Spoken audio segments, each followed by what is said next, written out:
Shalom, family, shalom. This is part 3 of separation, and the Father is separating light from darkness.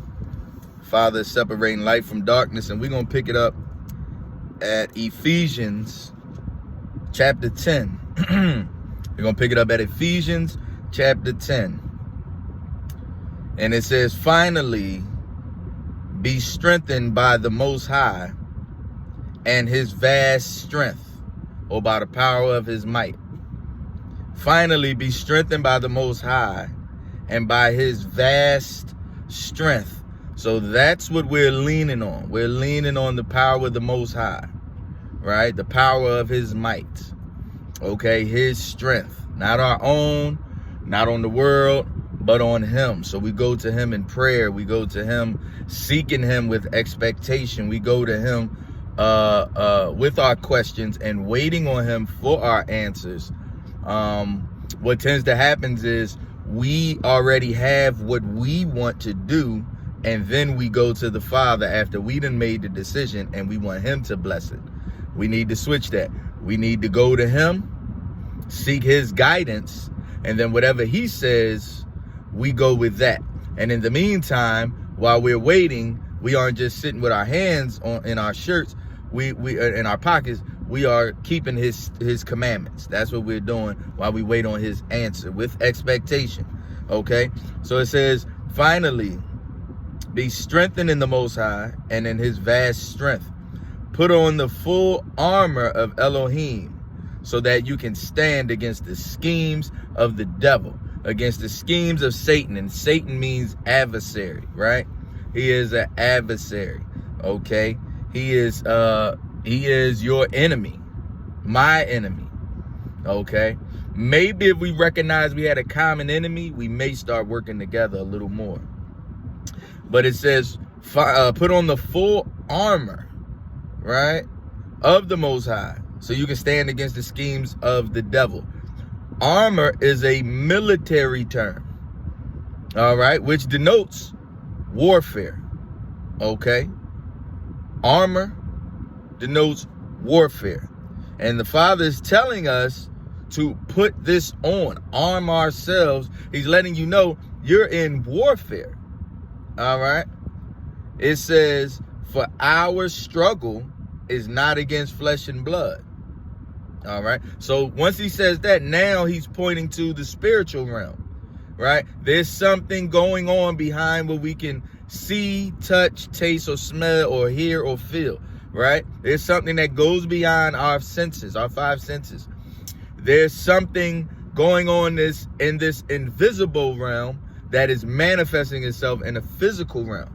All right, he's letting us know that. He says, for our struggle is not against flesh and blood.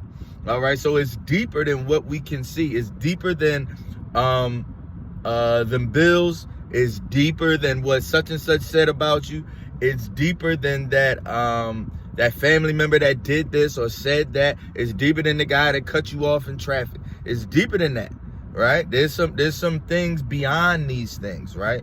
It's deeper than what that person made, than what those people on that news channel said, right? There's some things going on behind the scenes. This is what the Father's letting us know. It says, for our struggle is not against flesh and blood. So who's it against? But against rulers, against the authorities, against the cosmic powers of this darkness, against evil, spiritual forces in the heavens. All right.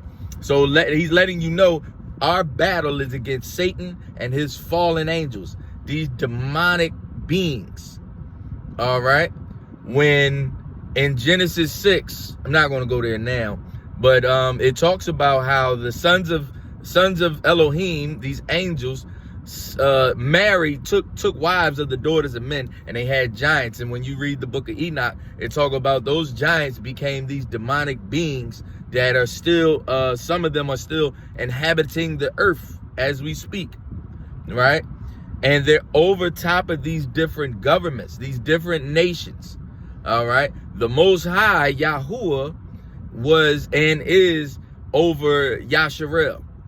while these other lesser guys, these fallen angels, are over these other nations. So for you other nations that want to get from under them, you have to join in with us, right? And surrender to our King, Yahushua Mashiach, and keep these laws, statutes, and commandments, all right? And come up under these wicked rulerships, right?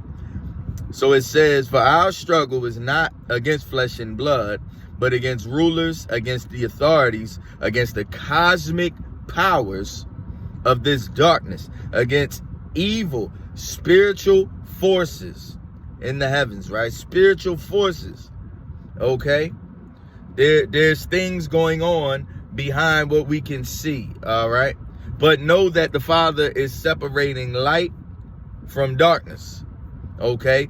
These beings presented knowledge, right? That man wasn't supposed to be messing with. Knowledge of warfare, knowledge to the women on how to make their faces up a certain way for seduction, knowledge on herbs and roots and drug use, knowledge on how to splice DNA, right? To create beings that shouldn't be, mixing DNA that should have never been mixed. And Solomon said there's nothing new under the sun. So this stuff is coming back full circle. Why these people are, I think that's out Switzerland, where they got the CERN machine, where they're trying to trace what they call the God particle. All right, why would a bunch of people that don't believe in a creator want to trace a particle that they say created this whole everything, right? And they name it the God particle. Yet on their ceremonies, they have paganistic demon rituals, right? But why would a bunch of people, most people that don't believe in anything outside of what they can see, why would they be having demonic pagan rituals, right? Don't make sense. All right. For this reason, take up the full armor of Elohim, verse 13, that you may be able to resist in the evil day, and having prepared everything, to take your stand. That's what we're doing. We're taking our stand. We're saying, I'm going to follow the Most High Yahuwah through thick and thin, through his son Yahusha, my king, right? My kinsman redeemer. And I'm going to keep these laws, statutes, and commandments. And I'm going to come out from among them and be ye separate. I'm coming out from this world system.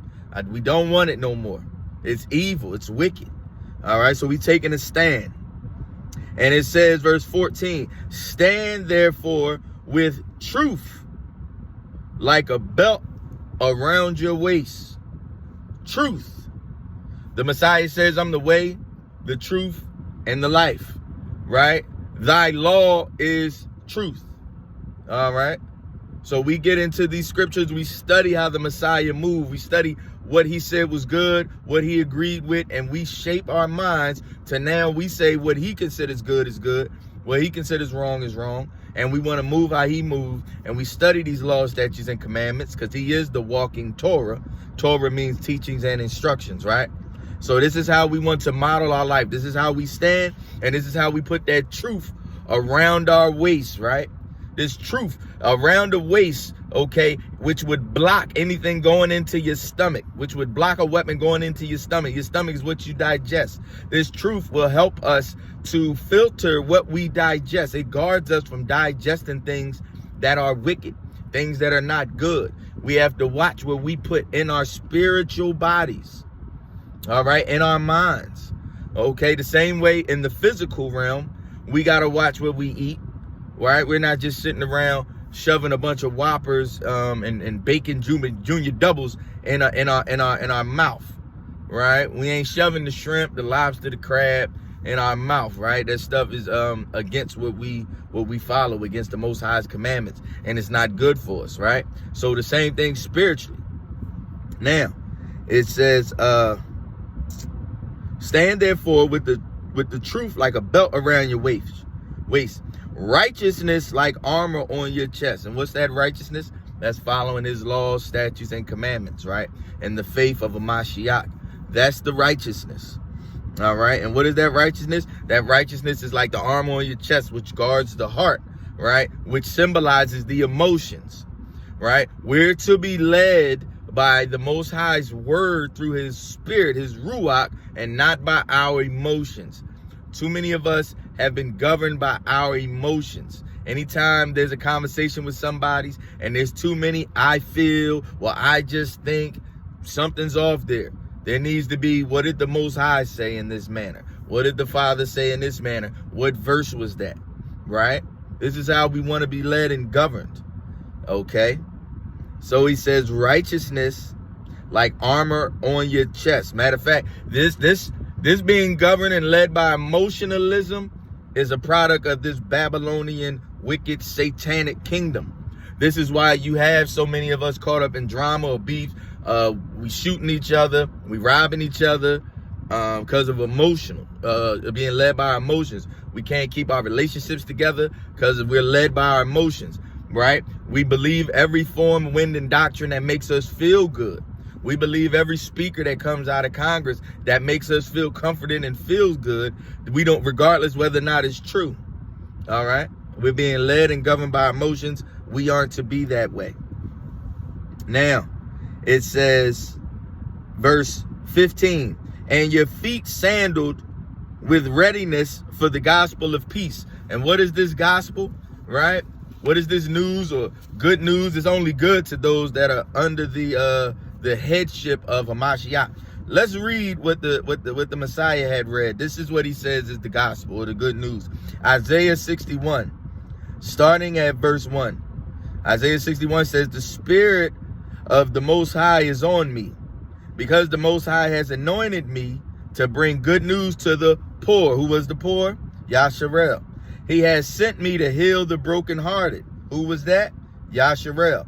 To proclaim liberty to the captives and freedom to the prisoners, to proclaim the year of the Most High's favor and the day of the Most High's vengeance. This is the gospel. To comfort all who mourn, to provide for those who mourn in Zion, to give them a crown of beauty instead of ashes, festive oil instead of mourning, and splendid clothes instead of despair, and they will be called righteous trees planted for the Most High to glorify him. This is the gospel. And what is he saying? He's saying this is your hope, that the Messiah is coming back to restore us to a righteous kingdom, right? This is the hope, that you will no longer be oppressed. This is the hope. This is what you lean on, right? It says, put this on your feet, right? This is the gospel of peace. This is what we should walk in. This is our encouragement. This is how we endure to the end. This is what we strive for. There's an everlasting kingdom that's coming, right? A righteous kingdom led by a righteous king, right? Okay. And it says, in every situation, taking up the shield of faith with which you can extinguish all the flaming arrows of the evil one, right? That faith, that the Hebrew is emunah, is when we come in support of the Father's will. We do what the Father will have us to do, right? We're looking to see where He's working, and we come alongside that, right? It's like the child, when you come in the house and the child is clinging to your leg, and no matter which way you move, that child is now moving, right? It says faith is the substance of things hoped for, the evidence of things not seen, right? Okay, so the Father is working, and our faith guides us to work alongside him, right? So we demonstrate our faith. It's deeper than just an intellectual commitment, because the scriptures also say, I think it was James said, faith without works is dead. All right. If I get in my car and I believe it's going to work, I'm going to turn the key and I'm going to put my foot on that gas. If I don't believe it's going to work, I don't care how much I talk, I will not turn that key. I will not plan my day by that car. All right. So it says, verse 17, take the helmet of salvation and the sword of the Spirit, which is the word of the Most High.